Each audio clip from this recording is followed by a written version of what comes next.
네, 됐습니다. 네, 무궁신학 오늘 5번째 시간이죠. 교재는 우리 무궁신학 카톡방에 올라가 있습니다. 거기 PDF 파일을 내려받으셔서 이렇게 보시면 될 것이고요.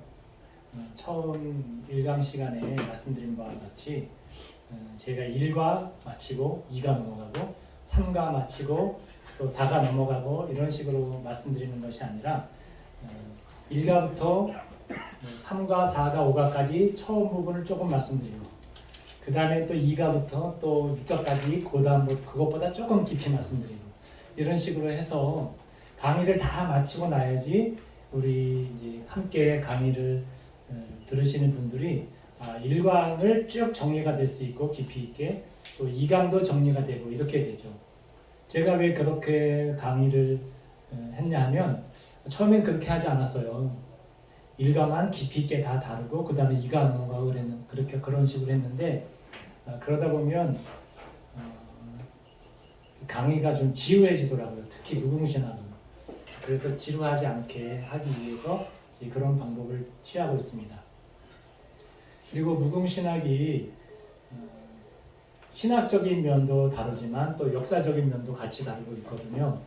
그래서 이 두 개가 어떻게 하면 조화를 이룰까 하는 것이 또 관건이라서요. 지난 시간에 이어서 오늘 시간도 한문을 먼저 보겠습니다. 이거 무슨 글씨인지 한문으로 읽으실 수 있을까요? 이야. 관광동거. 첫 번째가 사자입니다. 두 번째가 금자고. 사관동. 사근동 거. 후. 후예요? 예. 후. 사근동 후. 협시월. 맞습니다. 협시월. 박수. 그다음 정일. 맞습니다. 동률 동률 도량 형. 도량형 수오 수오 예 맞습니다. 수오대 오옥 삼재 이생 일사지 여옥기 졸래복. 와 예 이렇게 읽습니다. 한번 읽어볼까요? 한글로 시작. 사근 동문 협시월 정일 동률 도량형 수오례 오옥 삼재 이생 일사지 여옥기 졸래복. 야 이제 한글 아멘. 신기한 것은요 100% 한문 한자는 100% 우리나라 말로 음가가 있습니다. 대단하죠.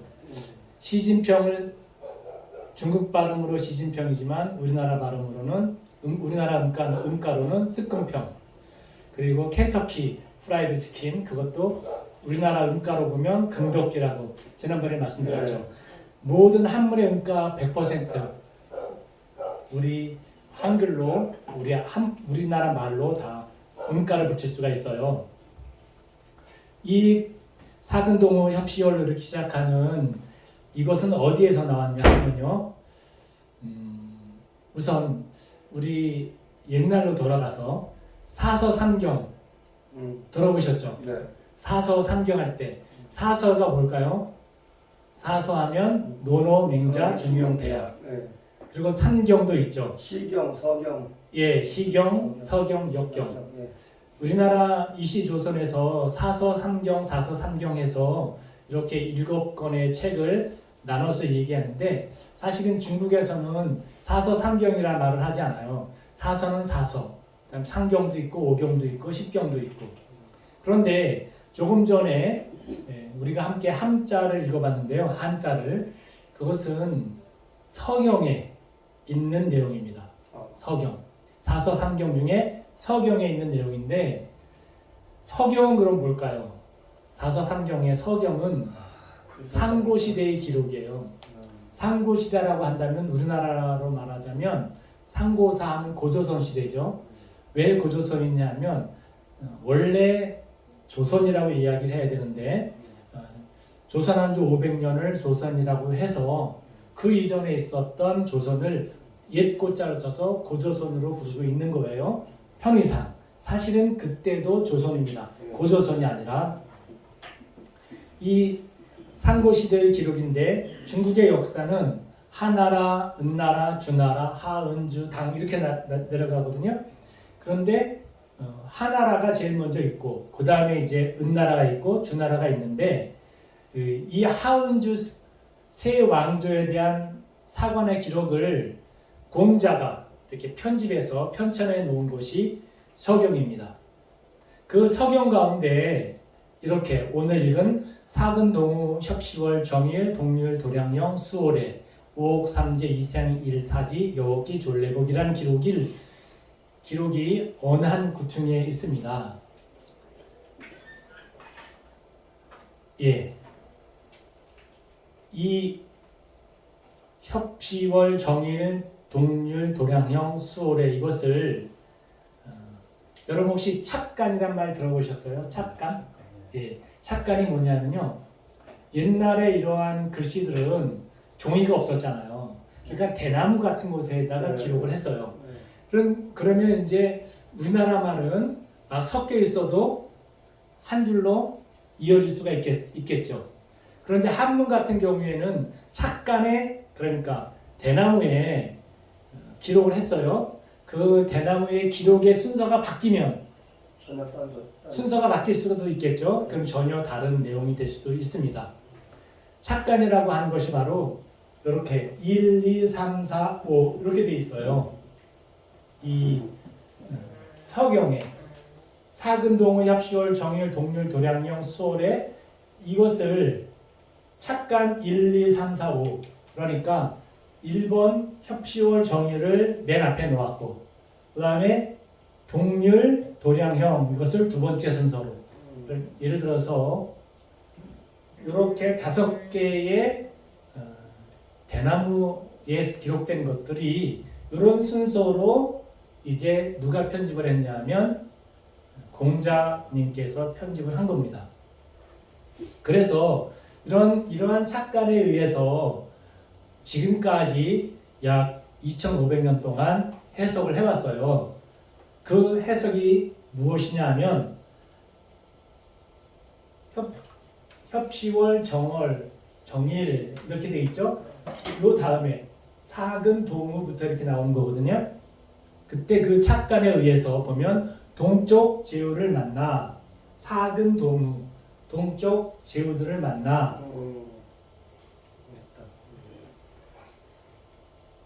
여기 요 순서에 협시월 정일 그 다음에 동률 도량형 수오례 오복 삼재 이생 일사 이렇게 나오는 거죠. 이것들을 요 착간 순서에 의해서 우리가 해석을 해보는 겁니다. 지금 2500년 동안 이런 식으로 해석을 해왔어요. 실제로 이것은 기록입니다. 공자의 기록, 서경에 있는. 첫 번째, 동쪽 제후들을 만나 누구냐 하면 공자가 아니라 당시 요순 이렇게 나가죠. 하은조에서 요임금 다음에 순임금이잖아요. 요순의 태평시대라 그러죠. 요순이 왜 태평시대냐 하면 보통 앞에 있는 임금이 죽어야지만이 세자가 왕이 되잖아요. 그런데 이 요나라 때에는 요임금이 선양을 했어요. 선양이라는 거 한다면 돌아가시기 전에 순임금으로 하여금 나라를 다스리도록 했습니다. 그때 순임금께서 동쪽에 동후를 찾아간 거예요. 동후를 찾아가지고 동쪽 제후들을 만나 동후라 그랬으니까 동쪽 제후들을 만나 첫 번째가 착간에 의해서 계절, 월, 일의 역을 바로 잡으셨고 두 번째가 도량형을 통일하시고 세 번째가 5가지 예법과 폐백제도를 정리하고 5가지 홀만을 끝난 뒤 돌아오셨다. 이 내용이에요. 다시 요 5번에 의하면 이렇게 착간에 의해서 누가 요순 순임금께서 동쪽 제후들을 만나서 이렇게 하셨다는 겁니다. 이렇게 계절 원리 양력을 바로잡으셨고 도량형을 통일하시고 5가지 예법과 회법제들을 정리하고 5가지 홀만을 끝난 뒤 돌아오셨다. 이 내용이 어디 있냐 하면 서경에 있다고 그러셨어요. 이렇게 5가지의 내용을 이러한 착관에 의해서 기록하고 해석한 것을 우리는 중화사관이라고 해요. 중화사관. 중화사관이라고 한다면 중국을 중심으로 역사를 바라보는 관점이에요. 중화사관이. 동우는 동쪽의 제후고 천자는 요임금, 순임금 그리고 동쪽의 제후들 임금 밑에 신하가 있는 것처럼 그 옛날에도 천자가 있으면 그 다음에 그 밑에 제후들이 있다고 보는 거예요. 그래서 천자는 요임금, 순임금이고 동쪽의 제후는 천자보다 레벨이 낮은 단계의 임금이었다고 보는 거죠. 이렇게 그동안 약 2500년 동안 이 서경의 이 부분을 해석해 왔어요. 그런데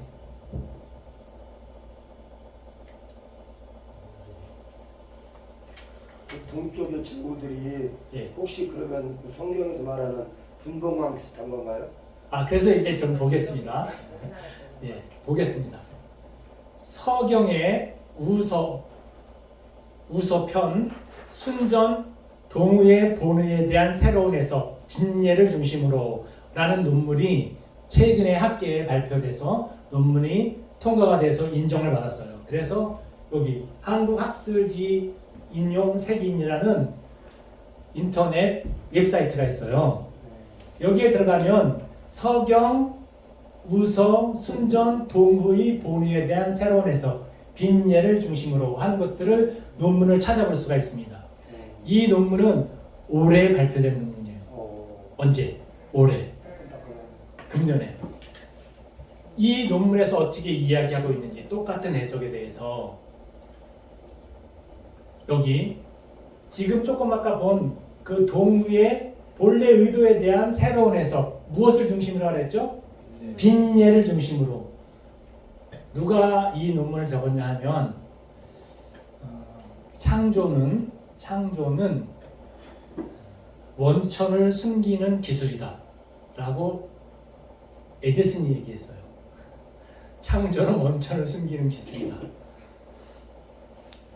논문을 쓸 때는 원천을 다 밝혀야 돼요. 하버드 대학교가 그 논문으로서 그리고 권위 있는 학교가 된 이유는 하버드 대에서의 논문은 예를 들어서 제가 이렇게 발표를 합니다. 그리고 책을 썼어요. 그런데 그 책 내용 중에 이완용이라는 분이 쓴 이 논문을 기록을 했습니다. 그런데 우리 서목사님께서 서민 목사님께서 논문을 작성하는데 이것을 인용한 것이 아니라 내가 인용한 이 논문을 가지고 다시 저의 논문을 이 내용을 가지고 인용할 수도 있겠죠. 그런 경우에는 2차 인용이 되는 거겠죠. 원래 1차 인용이 아니고 하버드대에서의 모든 논문은 1차 인용이어야 돼요. 그렇기 때문에 권위가 있는 거죠. 1차 인용이어야 된다. 이완용 이분이란 분은 융합고고학 전공을 했어요. 인하대학교에서. 바른역사협의회 공동대표를 하는데 이분이 이런 논문을 발표를 했습니다. 2500년 동안 중화사관에 의해 오역되어 온 순임금이 만난 동후의 실체가 누구냐를 밝혀낸 거죠. 그동안에는 이러한 착관에 의해서 공자가 기술해 놓은 그 착관에 의해서 조금 전에 말씀드린 동쪽의 임금들을 만나서 도량양을 계산하고 첫 번째는 도량양 전에 계절, 월, 시를 정해주고 그것이 첫 번째인데 이분은 논문을 통해서 규례, 의례, 예기라는 3예가 있거든요. 그 3예 중에서 빈예라고 하는 것은 다른 사람을 만났을 때 예절을 어떻게 갖추느냐 하는 것에 대한 내용이 빈예입니다. 제후가 천자를 만났을 때 올리는 예법이 바로 빈예예요. 그 빈예를 세 개, 규례, 의례, 예기 세 군데를 다 통찰해서 보시고 난 다음에 이 논문을 기록하신 건데, 착간이 협시월 정일이 먼저고, 두 번째가 동률 도량양이 두 번째고, 이런 내용들이 착간이었는데 이 착간이 예법에 의하면 잘못되었다는 것을 이분이 논문에서 밝힌 겁니다. 어떻게 잘못되었느냐 하면 일반적인 상식에 의해서 이분은 접근했어요. 보세요. 요 내용은 세이월 동수행 이런 요 내용은 사근 동후 전에 한문의 글자가 이에 이월에는 이 임금이 동쪽으로 순행하시어 태산에 이르러 제사 지내고 차례로 산천을 제사 지내고 마침내 동후를 배웠다. 사근 동후 마침내 동후를 배웠다가 첫 번째 이제 단락이 끝나고, 그 다음에 책력 조율 협시월 정일 계절 달 월 일시를 정했다. 만나자마자 그것부터 정해졌다는 얘기입니다. 그리고 헤어지기 전에 패백을 드리고 예절을 하고 그리고 예식이 끝난 다음에 헤어졌다, 이런 내용인데, 참내 예절에 관한 세 가지 책 전부 다 보니까 잘못되었더라. 사람을 만났을 때는 먼저 어떻게 해야 돼요? 사람을 만났을 때는 먼저 예를 지키는 것이 가장 기본이라는 거죠. 그래서 이 착관을 다시 바로잡아요. 그랬을 때 어떤 결과가 나타나느냐 보겠습니다. 첫 번째가 패백에 대한 4번이 착관 4번이 1번으로 올라가게 되어 있죠. 사람을 만났을 때 예절하는 거. 패백을 결혼 안 하신 분은 잘 모르실 수도 있어요. 왜냐하면 결혼식장에 가면 먼저 서양식으로 혼례를 치르고 난 다음에 패백실로 옮겨가죠. 그래서 어르신들한테 패백을 드려요. 예절을 드린다는 말씀입니다. 5옥 3제 2생 1사보라고 했는데 이 내용이 뭐냐면 5가지 옥과 5가지 옥이라는 얘기는 우리 성경에도 옥의 종류가 12가지가 있잖아요. 황보석, 녹보석 이런 내용들. 그게 옥의 5가지 선물이죠. 선물. 예를 들어서 제가 스승님을 만나러 갈 때 또는 제가 임금님을 만나러 갈 때 빈손으로 가나요? 아니에요. 먼 곳에 있는 친구를 만나러 갈 때도 오랜만에 갈 때는 뭔가 선물을 들고 가잖아요.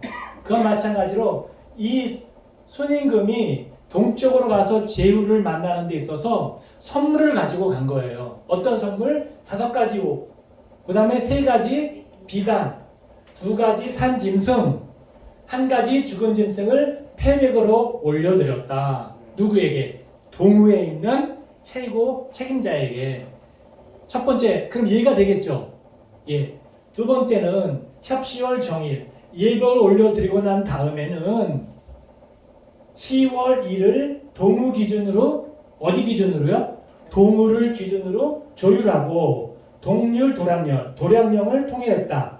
그 다음에 수월의 여오기, 오기로 5가지 예를 행하시고 근래 일식을 다 마치고 돌아오셨다. 착관을 바꿔보니까 첫 번째 패백 문화가 첫 번째에 나오는 거예요. 다른 높으신 분을 만났을 때 예절에 대한 내용이 착관 첫 번째에 된다.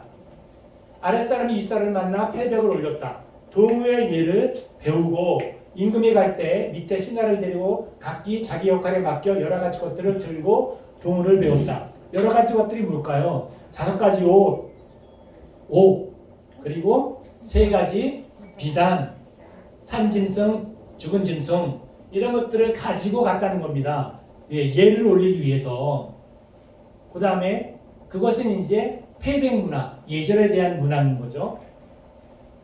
두 번째는 10월 1을 조율했다. 이 얘기는 뭐냐면 동후에서 먼저 예를 올리고 동후에서 쓰고 있는 계절과 날짜에 대한 기준을 배워가지고 왔다라는 거예요. 거기서 배웠다. 그 다음 세 번째, 동우를 기준으로 동우의 천문을 배운 거죠.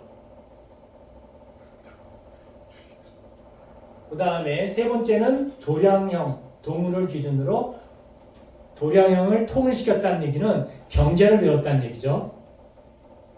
네 번째, 5가지 예법을 배웠죠. 동우를 기준으로 동우의 문화를 배웠다는 내용입니다. 그래서 5번째, 졸래복 끝마치고 돌아오셨다. 착관을 변경시키니까 원래 예절에 맞는 착관으로 바꾸니까 하나라 때 순임금이 요임금을 대신해서 섭정을 하며 간 곳은 어디냐? 동우다. 동우. 하은주 시대의 동쪽 나라다. 동우는 어떤 나라이며 누가 다스리고 있었는가? 과거 2500년 동안의 숙제였죠.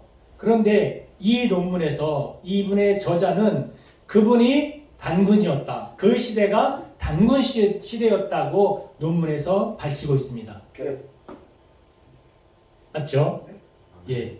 그러면 이제 우리가 우리는 욕단이 계속해서 단군이라고 지금 말씀하고 있는데 오늘 살펴볼 것은 욕단과 단군의 시대적인 유사성에 대해서도 한번 살펴봐야지 어느 정도. 아니 성경으로 봤을 때 욕단은 BC 한 4000년 전이나 또는 BC 1000년 전의 사람인데 단군은 BC 2333년 개국한 연도는 알려져 있잖아요. 서로 시대적으로 다르면 유사성을 발견할 수가 없는데 우리는 그 유사성을 한번 알아보겠습니다.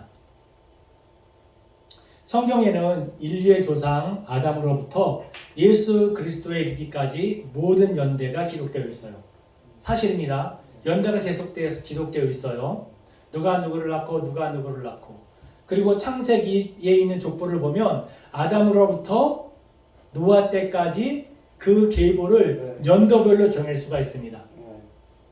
그래서 대부분의 성경학자들이 그것을 기준으로 했을 때 아브라함이 BC 2166년에 태어났다는 것에 동의합니다. BC 2166년에 역추적하면 이제 아브라함 시대로부터 거꾸로 올라가는 거예요. 누가 누구를 낳고 홍수가 BC 2458년도에 발생했습니다. 역으로 물론 이제 오차가 200년도가 있을 거라고 생각은 해요. 그 정도 이상으로. 셈의 증손자 에벨은 대홍수 후 67년이 지난 BC 2391년에 출생을 했습니다. 이 성경의 기록을 가지고 하는 겁니다. 에벨은 욕단의 형 벨렉을 BC 2357년에 낳았고 BC 1927년까지 생활했다. 누가? 에벨이. 이것으로 미루어 봤을 때 단군은 기원전 2333년 10월 3일에 고조선을 개국했어요. 이 욕단과 단군의 시대를 본다면 욕단의 연대가 정확하게 산출되지 않을지라도 욕단의 시대는 바로 단군의 시대에 해당한다는 것을 우리는 시대적으로 유사성으로 이렇게 살펴볼 수가 있습니다. 그러면 고조선에 얼마나 이 구약에 우리가 흔히 말하는 구약 시대에 있는 그 것들과 얼마나 유사성이 있는지 그 중에 한 가지를 든다면 고조선에 8조 근법이 있어요. 8대 강령이라고 합니다. 8조 근법이라고 했을 때 우리 역사 기록에 의하면 첫 번째는 사람을 죽인 자는 사형에 처한다. 남에게 상해를 입힌 자는 공물로서 배상한다. 도둑질한 자는 그 집에 노비로 삼는다. 이 세 가지만 전해온다고 합니다. 역사 기록에 의하면. 그렇지만 8조 근법이 아니라 단군 안검에게는 8대 강령이 있었어요. 8대 강령. 8가지 강령이 있었는데 그 강령의 첫 번째가 하늘의 법도는 오직 하나요. 그 문은 둘이 아니니라. 너희들이 오직 순수한 정성으로서 다져진 일심을 가져야 하느님을 뵐 수 있느니라. 이것이 첫 번째 1조예요. 2조는 하늘의 법도는 항상 하나이며 사람 마음은 똑같으니라. 자기의 마음을 미루어 다른 사람의 마음을 깊이 생각하라. 사람들의 마음과 잘 융화하면 이는 하늘의 법도에 일치하는 것이니 이로써 만방을 다스릴 수 있게 되리라. 이렇게 1조부터 2조가 있죠. 3조도 있습니다. 너를 낳으신 분은 부모요. 부모님에 대한 거예요. 충효에 대해서 말을 하고 있어요. 그 다음에 4조, 이 지금 PDF 파일로 우리 전부 다 올라가 있어요. 이 내용들이. 음행하지 말라고 하는 것이 4조입니다. 5조는 서로 사랑해라. 서로 사랑하라. 6조는 도둑질하지 말라. 7조는 길게 나와 있는데 약한 사람 능멸하지 말고 비천한 사람을 업신여기지 말고 이런 내용이에요. 8조도 있습니다. 8조는 다른 사람 것을 이렇게 탐내지 말라고 할까요? 그러면 10계명과 당근왕군 8대 강령 한번 비교해 보겠습니다. 먼저 10계명의 1조는 나 외에 다른 신들을 섬기지 말라죠. 8대 강령의 첫 번째는 너희는 오직 한 분이신 하나님을 정성을 다해 순수하게 섬겨라. 10계명 2조가 새긴 우상을 만들어 절하거나 섬기지 말라. 8대 강령은 마음으로 능히 하늘을 공경하고 백성을 가까이 하라. 하나님의 이름을 망령되이 일컫지 말라. 안식일을 기억하며 거룩히 지키라. 이 내용만 없고 4조, 5조 네 부모를 공경하라. 8대 강령도 똑같이 부모를 공경하라. 10계명 6조 살인하지 말라. 8대 강령은 서로 헐뜯거나 죽이지 말라. 여기에 4조까지 그 다음에 5조, 6조, 7조 가름하지 말라. 여기도 음탕하게 하지 말라. 도둑질하지 말라.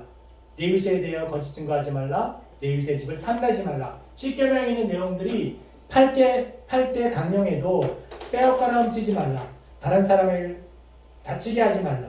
서로 빼앗거나 훔치지 말라. 이런 내용들로 10계명에 대한 내용들이 고조선의 당군왕금의 8대 강령에 들어있습니다. 지금 우리가 역사도 같이 함께 알아보고 그리고 신학적인 부분도 함께 보고 있습니다. 왜 그러냐 하면 우리 무궁신학이라고 하는 것의 큰 무궁신학이 무엇인지 첫 시간부터 크게 두 가지로 말씀드리고 있어요. 그것은 뭐냐 하면 우리 한국 문화 속에서 우리 성경에 대한 내용과 그리고 우리의 구세주이신 우리 주 예수 그리스도의 가르침을 우리 문화 속에서 다시 한번 해석해보고 그리고 토착화시켜서 학문적인 체계를 세운 것이 무궁신학이라고 했어요. 그래서 무궁신학이라고 할 때는 한국의 사상 틀로서 한국의 이념이 그 무궁신학 안에 있어야 된다고 하는 것. 근데 그것뿐만이 아니라 우리 한민족이 가지고 있는 사고의 틀로서 그것을 요약한 것이 또 무궁이라고 했습니다. 그래서 무궁신학을 한마디로 정의하자면 무궁신학은 한 민족이 가지고 있는 우리 민족이 가지고 있는 한국 사상의 틀로서 우리의 한국 이념을 가지고 성경을 철학적으로 해석하고 변화하고 조직해서 학문적 체계를 세운 것이에요. 그래서 첫 번째 한국 문화 속에서 재해석해야 되기 때문에 역사를 알아보고 있고 그 다음에 사상 틀로서 한국 이념을 가지고 성경을 철학적으로 해석해야 되니까 또 사상을 알아봐야 되는 것이죠. 이렇게 두 가지 부분으로 계속해서 접근하고 있습니다. 우리가 학문을 할 때 가장 중요한 것이 뭐냐면 정의이자 개념입니다. 왜 정의와 개념이 중요하냐면 정의와 개념은 하나의 매듭이에요. 매듭을 한마디로 말씀드리면 우리 국사나 역사 교과서 보면 1달락이 있고 2달락이 있고 3달락, 4달락, 5달락 이렇게 달락이 쭉 내려갑니다. 예를 들면 1달락이 고조선에 대한 내용이다. 2달락이 삼국시대에 대한 내용이다. 3달락이 이제 통일신라 뭐 이렇게 나가잖아요. 그러면 이거는 시대별로 이렇게 순서대로 나가요.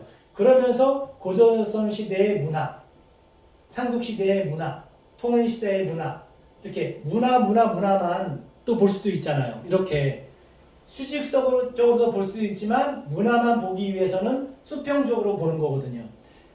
매듭이라고 하는 것은 이 수직과 수평이 만나는 요 점이 매듭이죠. 이 매듭이 바로 정의이자 개념이에요. 그래서 우리가 학문을 할 때에는 정의를 먼저 확실하게 알고 난 다음에 정의를 기준으로 그 위쪽으로, 정의를 기준으로 아래쪽으로, 정의를 기준으로 오른쪽과 왼쪽으로 펼쳐 나가면서 서술해 나가는 방법이 학문의 가장 기본적인 방법이거든요. 그래서 개념과 정의를 알아야지만이, 매듭을 알아야지만이 우리는 쉽게 접근할 수가 있습니다. 그래서 제가 계속적으로 시간 될 때마다 무궁신학의 정의가 뭐냐라고 하는 것들을 말씀드리고 있습니다.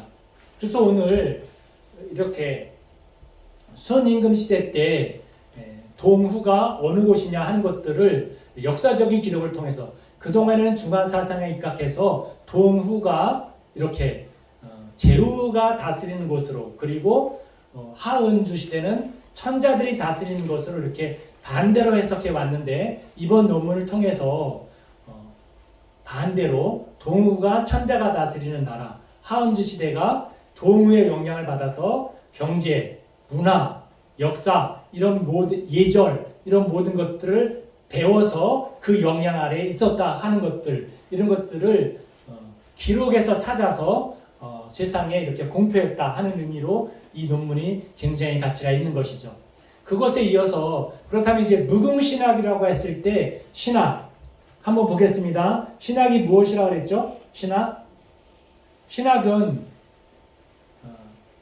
theology라고 했을 때, 이 theo, theo를 주격으로 해석했느냐 했을 때 신이 하는 학문이 된다 그랬어요. 보수적이라고 그랬고, 반면에 theo, 이것을 목적격으로 하면 신을 대상으로 학문하기 때문에 사람이 주어가 되는 거겠죠. 또는 사람이 주체가 되고, 그래서 자유주의 신학이 나온다고 했어요. 기억하고 계신지 모르겠습니다. 예. 그래서 세미나리는 어디서 나왔다고요? 세미터리, 공동묘지에서 나왔다. 세미나리는 그 원어는 왜? 삶과 죽음의 문제를 다루는 것이 세미나리이기 때문에. 그래서 신학이라고 했을 때 이 테올로지는 어디서 나왔으며, 그 테올로지의 종류는 크게 두 가지로 나눠봤어요. 전통 신학의 방법과 시대적인 구분. 기억하세요? 네. 크게 네 가지가 있다고 했습니다. 주경신학, 역사신학, 조직신학, 실천신학. 우리 무궁신학은 조직신학에 들어간다고 말씀드렸고, 그 다음에 시대에 따라서 교부신학, 중세신학, 개혁신학, 현대신학이 있다.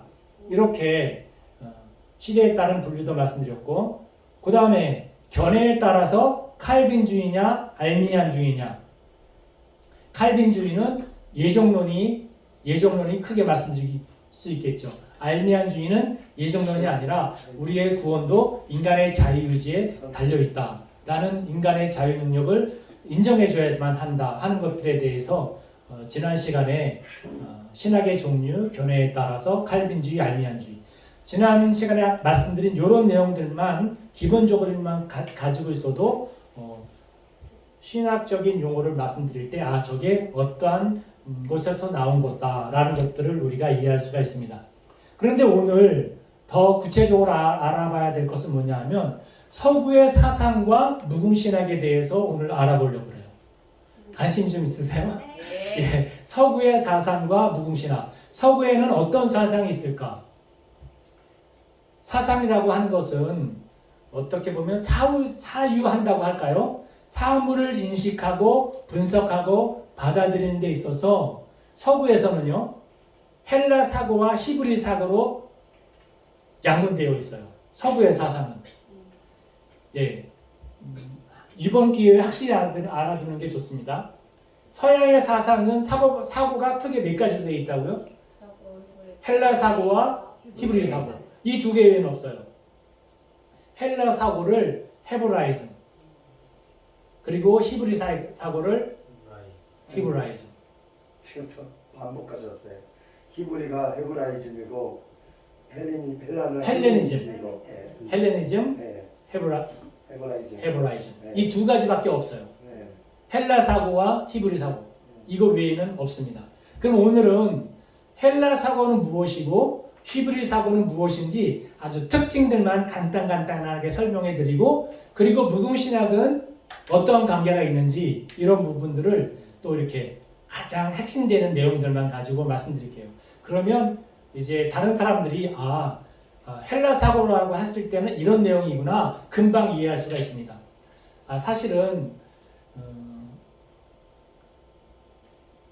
우리 개인철 우리 원회 회장님이나 또는 우리 서민 목사님이나 시대 때에 신학교를 갈 때는요, 이제 고등학교를 졸업하고 이제 목사님들이 추천을 해요. 신학교를 갈 때 어떻게 할 건가 하면 처음부터 신학대학교를 가는 경우도 있긴 있었지만은 네. 정말로 이제 깊이 있게 목사님이 되시고자 하는 분들은 일반적.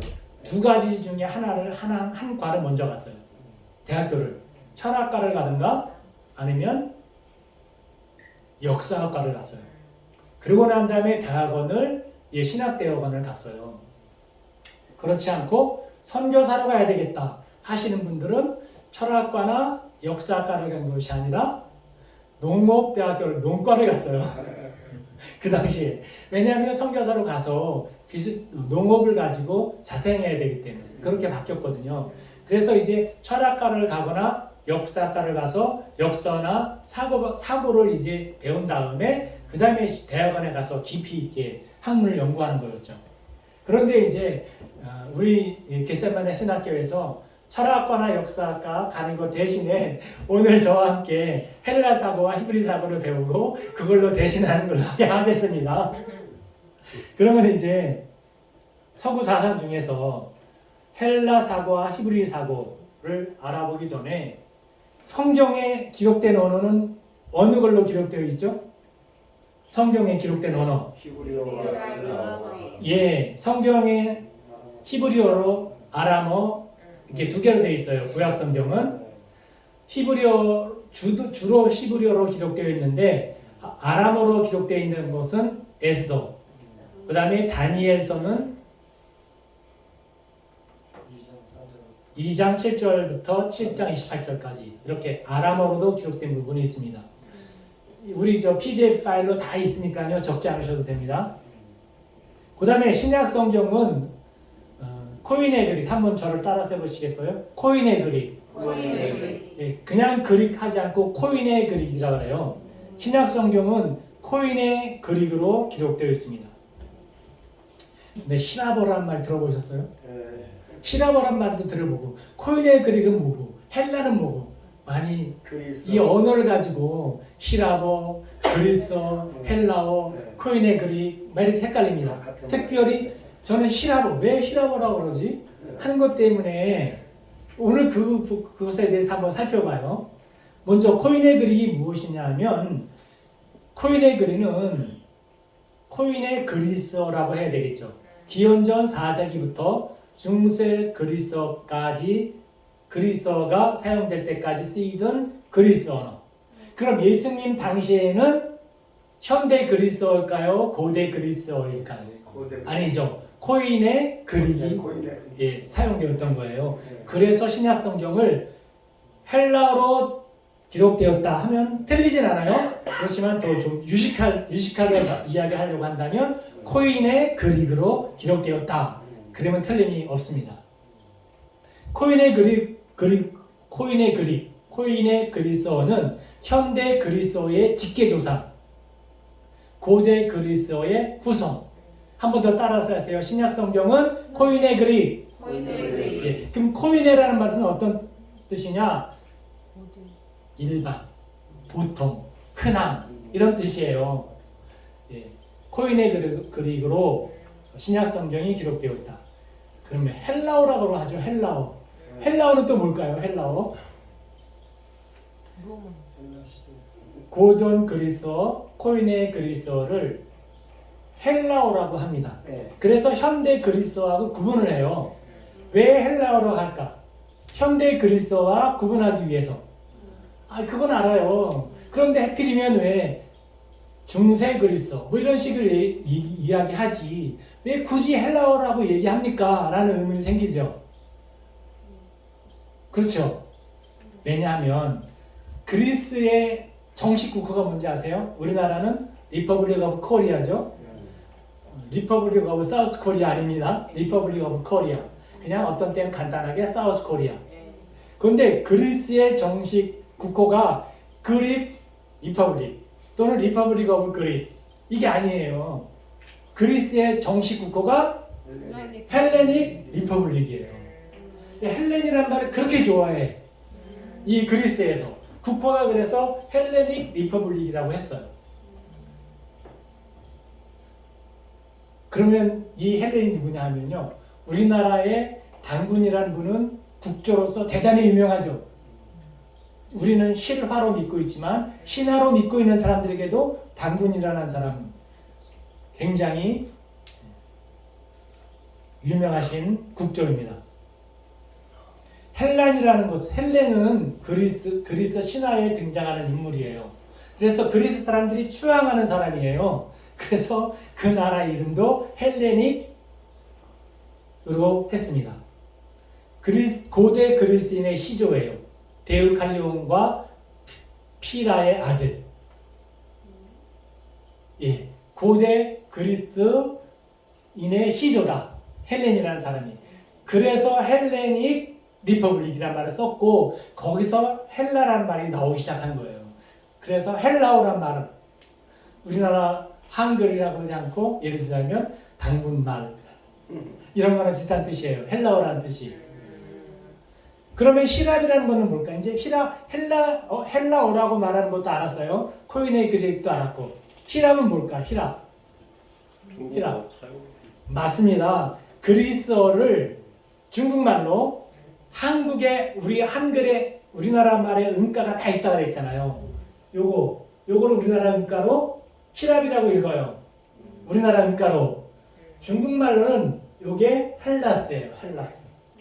중국어 음가로. 그래서 중국 사람들은 히랍으로 읽을까요? 헬라스로 읽을까요? 이렇게 적어놓고 헬라스라고 읽어요. 우리나라 사람들이 음가가 있기 때문에 히랍이라고 읽는 겁니다. 그래서 헬라어, 히랍어. 그리스가 아닌 헬라스에서 비롯된 겁니다. 히랍을 북경어로 시라로 읽어요. 헬라스. 시라로 읽는 중국 발음에서 읽은 거예요.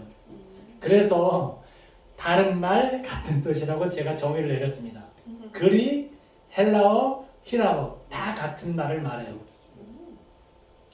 그럼 이제 헬라 사고로 들어갈까요? 헬라 사고. 헬라 사고는 무로부터의 창조는 없다 라고 믿어요. 헬라의 사람들은 신은 없다고 믿어요. 왜냐하면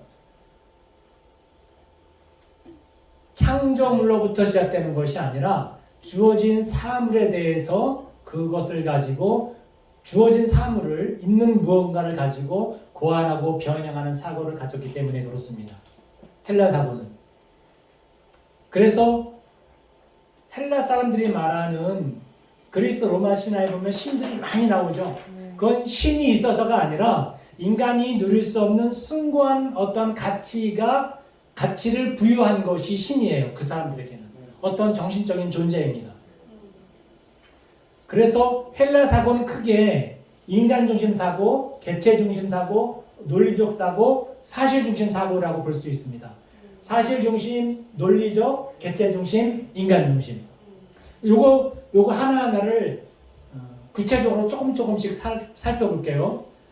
인간 중심 사고가 서양의 전통 철학 사상인데, 인간만이 도덕적인 존재다. 자연물은 인간의 필요와 만족을 위한 도구적인 가치만 있을 뿐이다 라고 생각하는 것이 인간 중심이에요. 신은 없다. 신이라는 것은 인간이 표현할 수 있는 최상의 것을 표현한 것이 신이라고 믿고 있는 겁니다. 인간 중심 사고로. 그럼 개체 중심이라고 하는 것은 뭐냐면 현실은 개체 하나하나의 물건으로 이루어진 개별적인 것이다. 그래서 모든 사회 현상은 한 사람 한 사람 개인에부터 정의되어져야 된다고 생각하고 있습니다. 헬라 사고는. 그래서 사회는 개인의 그늘에 불과한 존재다라고 믿고 있습니다. 그래서 하나의 부분이 전체를 결정한다고 믿고 있는 거죠. 이것이 헬라 사고의 개체 중심, 인간 중심, 개체 중심, 논리적 사고예요. 일정한 논리 형식이 있어야 됩니다. 그리고 그 절차에 따라서 진행되는 사고. 논점을 정확하게 파악하고 객관적 타당성을 바탕으로 합리적으로 생각하는 것이 헬라 사고. 그리고 사실 중심이에요. 사실에 근거해서 이것이 진실로 사실이냐, 그것이 사실만이 진실이에요. 그리고 사실로부터 보는 것이 믿는 것이죠. 보는 것, 그 사람들에게는 보는 것이 믿는 것이에요. 예, 우리는 그런데 안 보고도 믿어야 되는 것이죠. 그것은 히브리 사고예요. 새로운 사실인지 다방면에서 검토하고, 기존에 내가 알고 있었던 것도 이것이 팩트냐 검토해 봐야 되죠. 그래서 그 사실을 기준으로 해서 나를 설득하고 그 사실을 기준으로 다른 사람을 설득해요. 논쟁하려고 한다면 3단 논법으로 논리적이어야 되고, 사실은 사실을 중시하는 이유가 그러한 논쟁을 회피하고 자기를 주장하기 위해서. 이것이 헬라 사고죠. 그래서 한마디로 말하면 인간 중심, 개체 중심, 사실 중심, 논리적, 분석적, 과학적, 이성적, 이것이 헬라 사고예요. 뭐 한 학기 동안 16번 강의한 헬라 사고가 이런 것들을 한마디로 이렇게 축약해서 말씀드렸어요. 네. 철학적 교사라도 철학적. 헬라도 철학적. 헬레니즘 문화에서는 예? 토론을 헬레니즘 문화에서는 근데 토론을 막 중시하지 않았어요. 그게 철학적인 사고에 그게 싸움이었어. 아 근데 논쟁 회피라고 하면은 토론을 사실이 있으면 논쟁을 하지 않잖아요.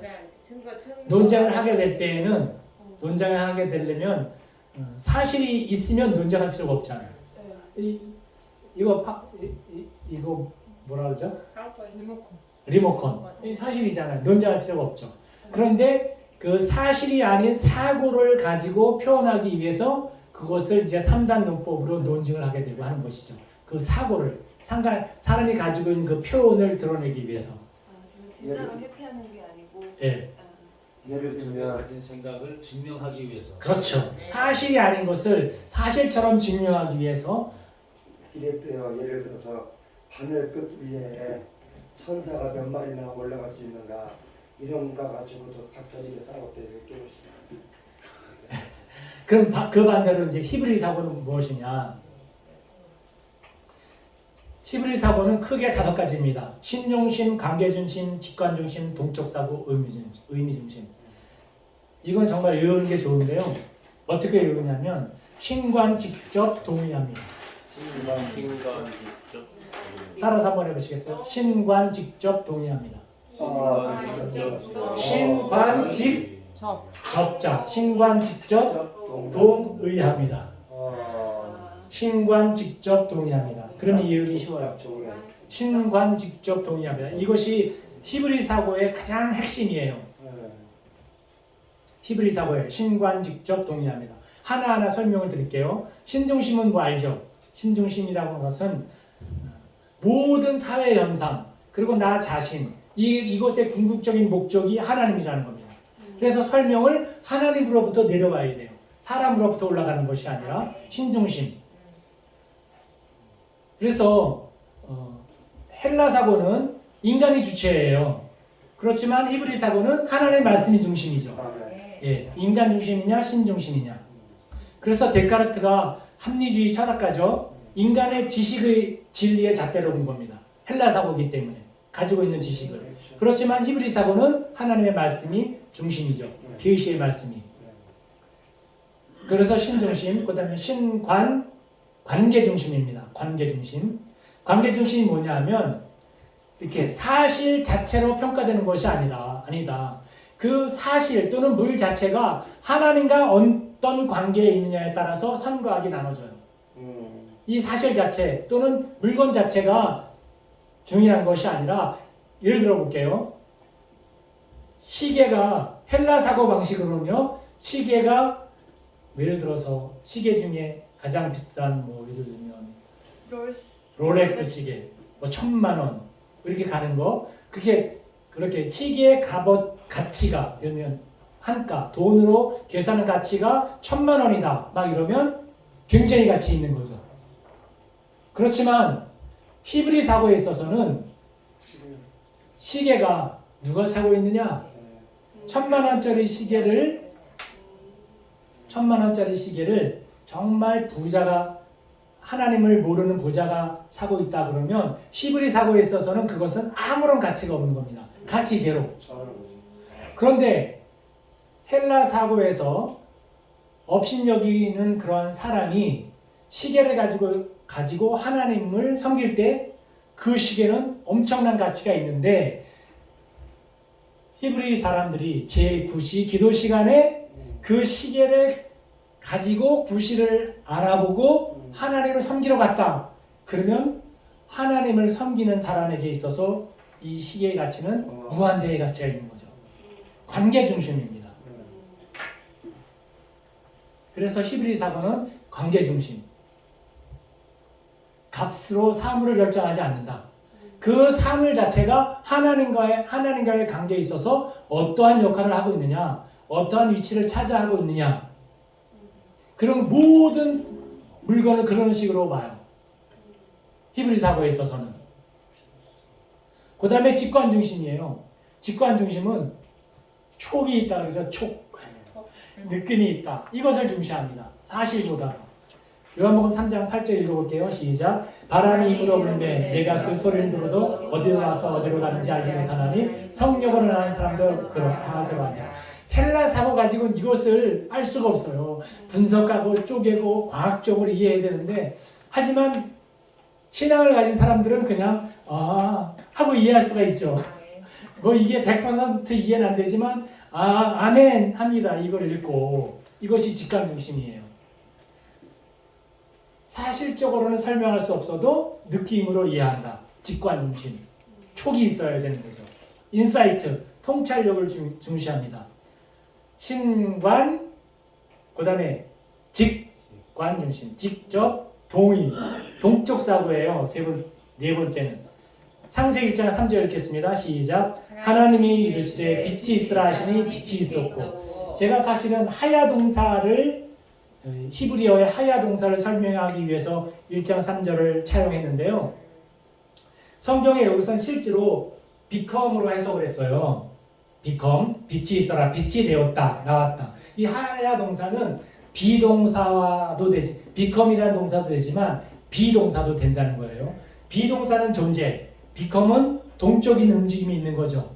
예를 들어서 쉐마이, 들으라. 그러면 우리 헬라 사고는 그냥 듣는 것으로 끝나죠. 그런데 히브리 사고는 들었으니까 어떻게 해야 돼요? 움직여야죠. 순종. 움직이는 거, 순종의 의미까지 있는 겁니다.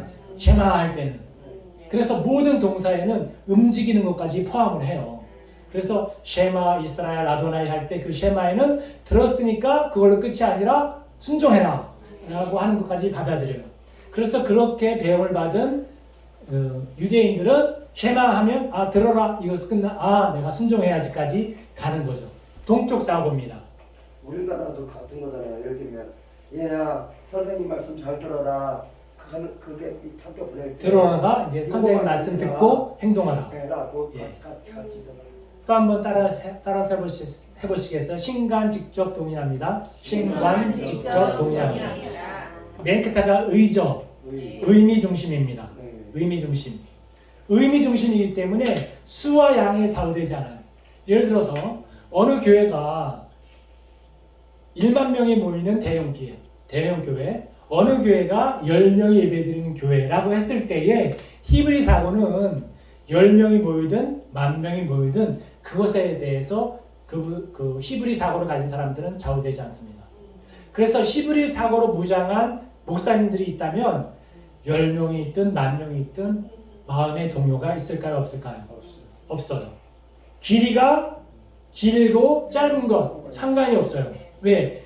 긴 것에 대해 어떤 의미가 있을까? 짧은 것에 어떤 의미가 있을까? 그 의미의 중심을 두고 있기 때문에 10사람이 모였든 9사람이 모였든 하나님을 경배하는 거면 오케이.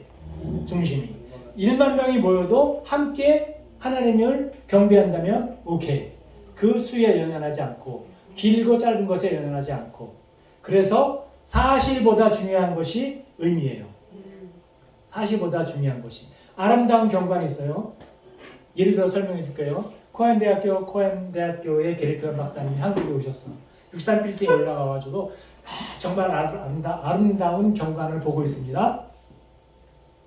그런데 아름답다 그럴 때 이분은 그냥 아무런 생각 없이 그냥 그런가 보다 하고 돌아다니세요.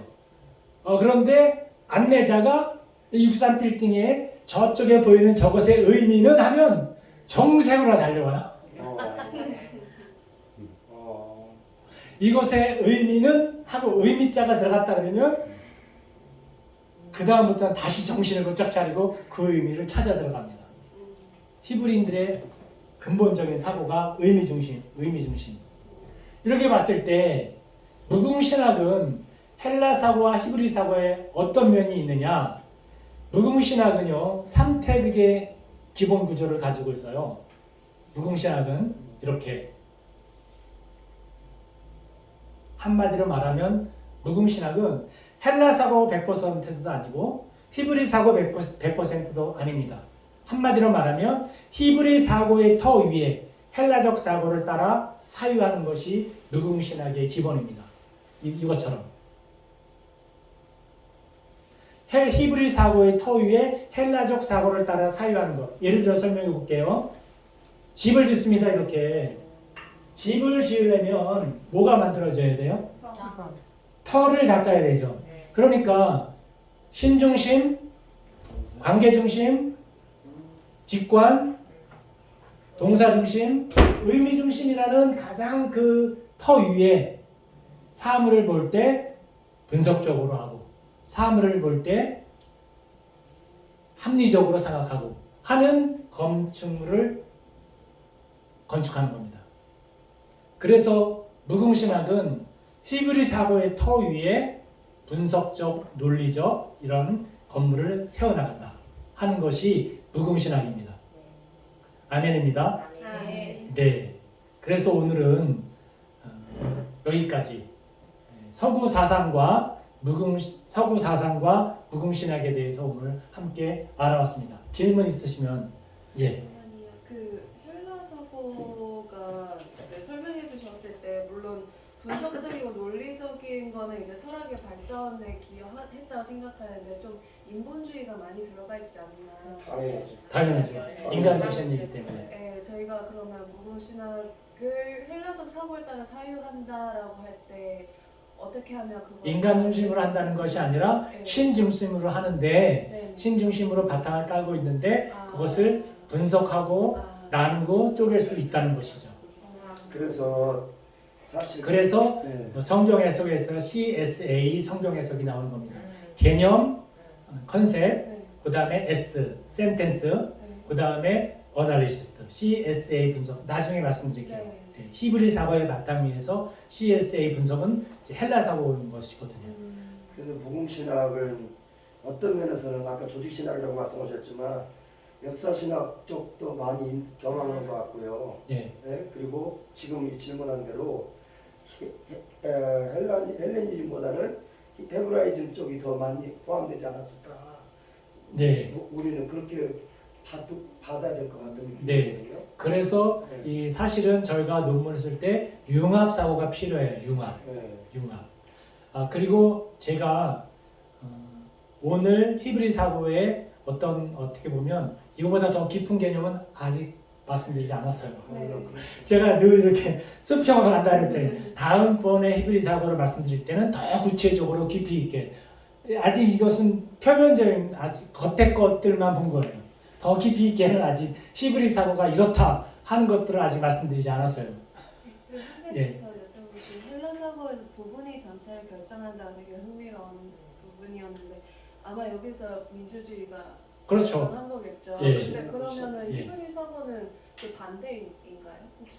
히브리 사고도 히브리 사고에 있어서는 다음 주쯤에 말씀드릴 건데 한번 따라서 해보시겠습니까? 통전적 사고. 그렇죠. 통전적 네. 사고. 이 그 헬라 사고는 객체를 중심으로 보기 때문에 그 객체가 전체를 볼 수도 있는데 히브리 사고에 그거랑 유사한 것이 통전적 사고예요.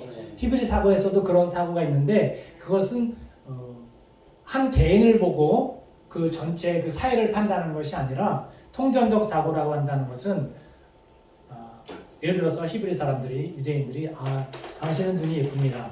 그랬을 때 눈만 예쁘다고 하는 것이 아니라 통전적으로 보기 때문에 얼굴 전체가 예쁩니다. 라는 표현을 그렇게 예, 그런 식으로 표현하는 거예요. 통전적 사고가 있기 때문에 그럼 통전적 사고는 뭔지 다음 주에 더 구체적으로 말씀드릴게요. 전에 그 민주주의 질문 나온 대로 성경에서 굳이 헬레니즘뿐만 아니라 히브리에서는 그 모세 때 장인 이드로가 천부장 백부장 제도를 알려주잖아요. 그런 과정, 그 천부장 백부장들의 회의 이런 것들에서 민주주의가 시작됐다라고 듣고 옛날에 공부했었거든요. 그것도 맞지 않나요? 예, 그런 것들도 헬라적인 관점으로 성경을 이렇게 분석하고 쪼개 나가는 방법이죠. 그렇지만은 이 통전적으로 볼 때는 이게 천부장, 백부장 이런 관점으로도 보지만 이것은 일을 편안하기 위한 방법으로 이렇게 묶어 나갈 수도 있는데. 근데 저는 조금 견해를 달리하는 게 그 천부장, 백부장도 이게 뽑아가지고 근데 하나님께서 이제 이건 국가론으로 가는 건데 하나님이 보시는 주님의 나라는 좀 주님께서 위에서 뽑으시고 그렇게 시스템을 갖춰 가시는 것 같은데 그러면 그거는 인간들이 이렇게 뽑아서 동의해서 세운 게 아니라 위에서부터 이렇게 질서가 잡히는 것 같아요. 우리 박사회장의 통찰력이 있는데요. 그 부분에 대해서 아직 학계의 정식 논문으로 발표되지 않은 부분을 유추해서 말씀드릴게요. 이다라고 말씀드리는 거 아니에요. 네. 그렇지만 성경을 해석하는 분야에 있어서 이렇게 말씀하시는 분도 있다라는 것으로 소개 말씀드리는 것이지 이것을 지금 100%로 이종원 교수님이 무궁신앙에서 이렇게 말했다 하고 이즈라고 받아들이지 않으시기를 바라는 마음에서 한 가지 말씀드릴게요.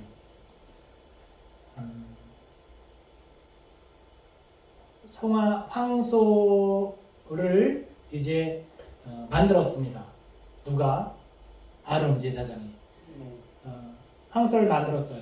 그리고 나서 모세가 내려왔죠.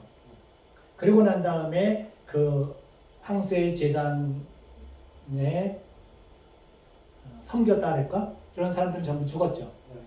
천부장, 백부장, 십부장 이런 사람들은 그 이후에 생긴 제도일까요? 그 이전에 생긴 제도일까요? 그 이전에 생긴 제도입니다. 성경을 읽어보면. 그러면 천부장, 백부장 이런 분들은 누구의 조언에 의해서 만들어지느냐 하면 이드로의 조언에, 그것도 이방인 제사장 이드로의 조언에 의해서 천부장, 백부장, 십부장 제도가 생긴 거예요. 그런데 그 사람들은 어디에 가담했습니까? 아론이 하나님을 거역했을 때 거기에 가담했죠. 그 천부장, 백부장들은 죽었을까요? 살았을까요? 일부는 예. 100%는 아니지만 그 사람들도 주동이 돼서 하나님을 배역했죠. 그래서 그 중에 100%가 죽었는지 살았는지 모르지만 그 사람들의 대부분도 죽었을 것이다. 그리고 하나님께서 다시 70명의 장로들에게 안수해주는 장면이 나옵니다. 그 70명의 장로들은 아론의 그 송아지 그 사건 이전일까요? 이후일까요? 이후의 내용입니다. 이것으로 보았을 때 성경을 해석하는 사람들 중에서 아론의 문제가 있었던 것도 그거지만은 그 이전에 이드로 이방인 제사장이 인간 중심의 충고한 것을 모세가 그 충고를 듣고 해서 금송아지 사건이 만들어졌다. 그 이후에 하나님께서 지명하여 부른 70명의 장로들로부터는 그런 일이 없었고 그들에게 모세와 똑같은 기름 부음을 주셨다라고 보는 성경 학자들도 있습니다. 많이 알려지진 않았어요, 이런 내용들이. 근데 그것의 근본적인 것은 그 핵심 보여준 게 예수님께서 12제자를 택하신 거잖아요. 그 성경 원리가 지금 이게 세계자매가 질문한 거랑 같은 맥락이라면 결국은 하나님의 택한 백성들, 하나님의 사람들은 하나님께서 지정하여 세우신다. 예. 예, 그거죠. 예. 그렇다면 인간 중심, 신 중심에 대한 면에 있어서도 이제 어느 정도 이해가 되죠. 예, 아주 통찰력 있게 질문해 주셨는데 그런 부분들이 이렇게 해석하시는 분들도 있다라고 하는 것들을 말씀드립니다. 예, 어린이집의 교육이 예, 뭐 영어, 음악, 체육 이렇게 분과 교육을 하는데 네, 그것에 대해서 코엔 박사원 김영경 박사님께서 이거는 분과 헬라식 교육이다, 네. 잘못다 이런 지적을 하셨는데 네, 맞습니다. 그걸 심지어 뭐 헬, 지옥 교육이다 이런 예. 어원까지 막 사람의 재능에 따라서 교육하는 것은 헬라식 사고에 의한 교육 방법이죠. 요즘에 이제 또그 이제 시간이 돼서 일단 요 녹음은 이제 중단하고 네. 이제 개인별 녹음 오면 이거 써서 마치겠습니다. 감사합니다.